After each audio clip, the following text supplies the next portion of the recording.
सुना था तुम परम ज्ञानी हो बुद्ध। जान के आश्चर्य हुआ कि कांटा तुम्हें भी चुभता है। अब तो गली गली ये बात ना उठेगी कि तुम तो कोई पहुंचे हुए महात्मा हो। ये कांटे हमने बिछाए हैं। इस गांव में तुम्हारा स्वागत नहीं। हर दिन अनाज भिक्षा में मांग कर ले जाते हैं। चलो चलो दूसरे गांव का रास्ता लो। मेरा आप लोगों से अनुरोध है कि मुझे अपने गांव में भिक्षाटन करने दें।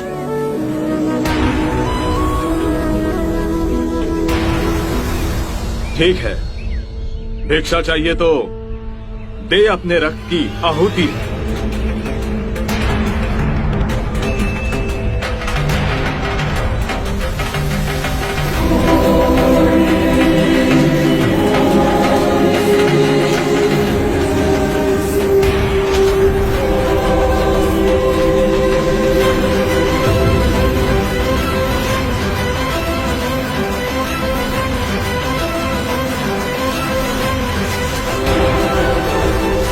सुमित, रास्ता बुहारा तो इस गांव से तेरा दाना पानी उड़ जाएगा।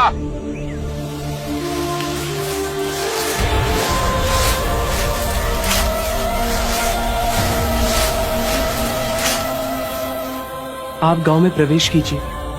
इन मुट्ठी भर लोगों से कई अधिक लोग आपको भिक्षा देने के लिए आतुर हैं।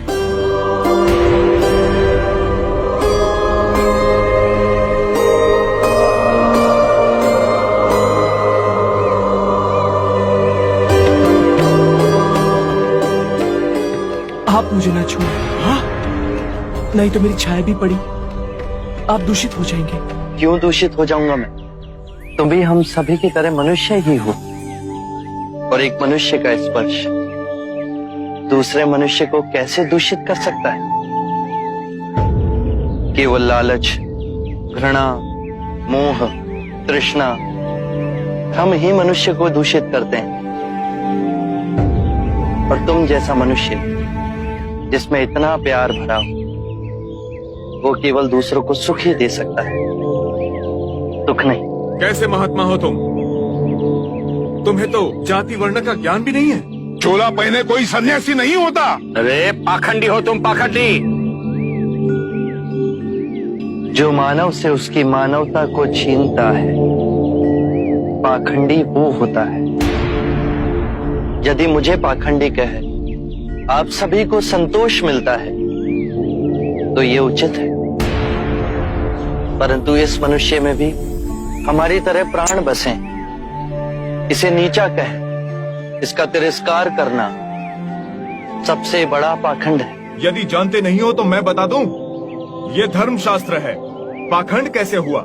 जिस मिट्टी से सारी मानवता का सृजन हुआ, उसी से इसका भी हुआ। मानव और मानव में भेद कर आप सृजनकर्ता पर कीचड़ उछाल रहे हैं। यदि हम आकाश में कीचड़ उछालेंगे तो आकाश तो ऊंचा ही रहेगा, परंतु कीचड़ वापस हमारे ऊपर ही गिरेगा। आकाश ने तो भेद नहीं किया, वो हम सभी को एक पिता समान ढके हुए है। ये धरती धान उपजती है, इसने हमारे साथ भेदभाव नहीं किया। ये हवा हम सभी के लिए समान बहती है। पानी हर प्यासी की तृष्णा को बुझाता है। जब प्रकृति भेदभाव नहीं करती तो हम मनुष्य में भेदभाव क्यों करते हैं? यदि ऐसा है तो इसे संघ में भिक्षु क्यों नहीं बनाते? बहुत अच्छा सुझाव दिया आपने। सुनीत, क्या तुम भिक्षु बनना चाहोगे? मैं अछूत, आप जैसे महात्मा का भिक्षु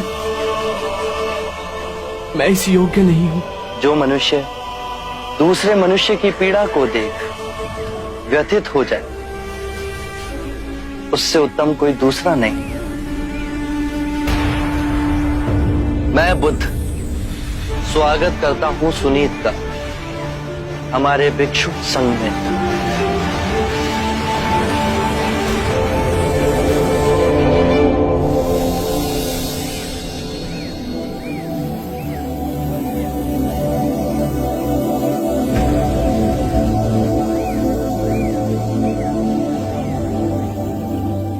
सारा जीवन किसी ने दया के दो शब्द ना कहे मुझसे, और आज इतनी करुणा बरसी है। पहली बार ऐसा लग रहा है कि मैं भी मनुष्य हूं, पर जो मैं कर रहा हूं यह अधर्म तो नहीं? जो अधर्म आज तक हुआ वो अब नहीं होगा। हर मनुष्य में चेतना का द्वार है, बस उसे ही अपनी संभावना को पाना है, अपनी गरिमा पे पुनः लौटना है। मेरा मार्ग प्रेम का है, तो वहां सबका सत्कार है।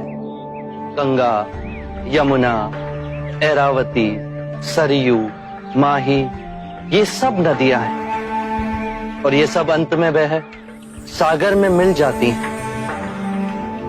वहां उनका ना भेद होता है, ना ही नाम।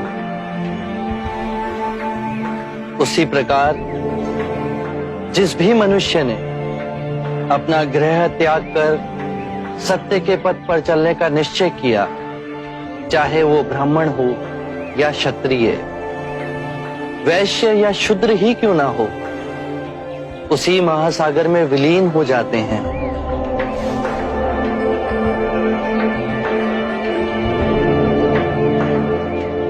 हर मनुष्य के अश्रुओं में नमक होता है, उसके लहू का रंग लाल होता है। ये भेद मनुष्य ने मनुष्य को उत्प्रेरित करने के लिए बनाए। आज मैं इन भेदों को काटता हूं। आज सुनीत को दीक्षा देना क्रांतिकारी होगा। हम पर बहुत से संकट आएंगे, हमें और तिरस्कृत किया जाएगा, पर सत्य आने वाली आंधी के सामने अडिग रहेगा।